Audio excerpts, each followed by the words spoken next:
Lots of views are coming out of the coast. Kevin Mutai there speaking to the residents, asking whether the Constitution 10 years in has met their expectations. We now cross over to Nyeri County, where we have Melita Oletenges looking dapper.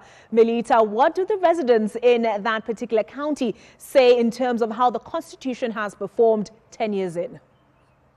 10 years since the promulgation of the Constitution, we've seen so many changes in the health sector.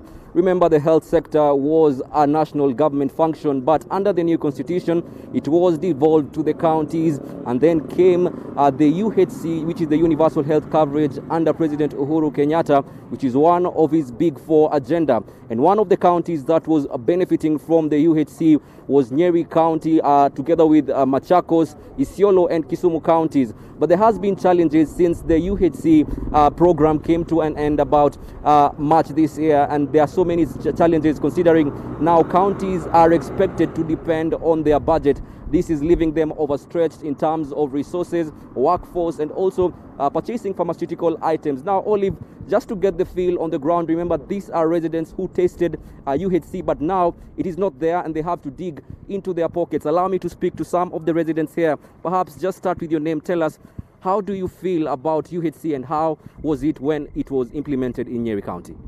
Okay, I'm Benson Joke, a resident from Nyeri County. The UHC was a good and the best idea ever that the government and its big four agenda is concerned.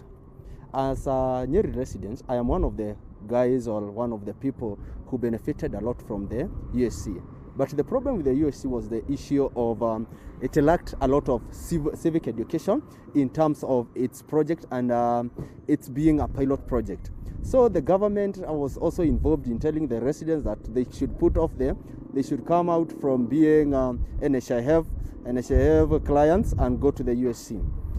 Bearing in mind that the UHC would come to an end, it has really affected the poor people and people who cannot afford the health care. And on that side, I can say on the issues of funds, the Nyeri County expected to get more than 300 million, in which it got approximately 150 million, making a deficit of 150 million, meaning the county had to dig to its pocket. So if I was told I would do something, I would request the government to go on with the project because it was held as far as the residents are concerned. Thank you so much, sir. Allow me to speak to a lady. Remember, UHC was supposed to benefit women and children also here in Nyeri County. Perhaps what is your feel now that it has come to an end, and how are women taking this and their children? My name is Grace Michuki. I'm a resident in Nyeri County. And it's quite sad and unfortunate that UHC has come to an end. It was quite beneficial to most women and children, especially in Nyeri County, bearing in mind we have a very big slum in Nyeri called Majengo, which has really benefited most women and children, even in terms of maternal health care and all these kind of things.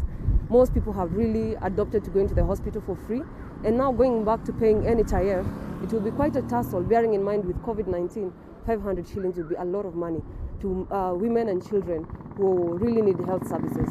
So it's quite unfortunate, and it would be very well if government would continue with the UHC program, at least for achieving the Agenda 4, and at least for sustainability in terms of having quality and affordable, healthcare as a right to every citizen in Kenya and a provision by the Constitution. So it's quite unfortunate, but we hope that government will continue rolling out UHC in future.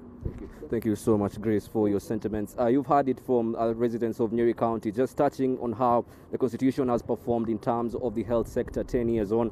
And of course, they're saying that UHC was a good plan to better coverage and affordable coverage for all residents of this county. But they're saying the government should focus on actually reviving the UHC program and roll it to other counties and stop the silence that is there about the universal health coverage. Over to you, Olive, in studio.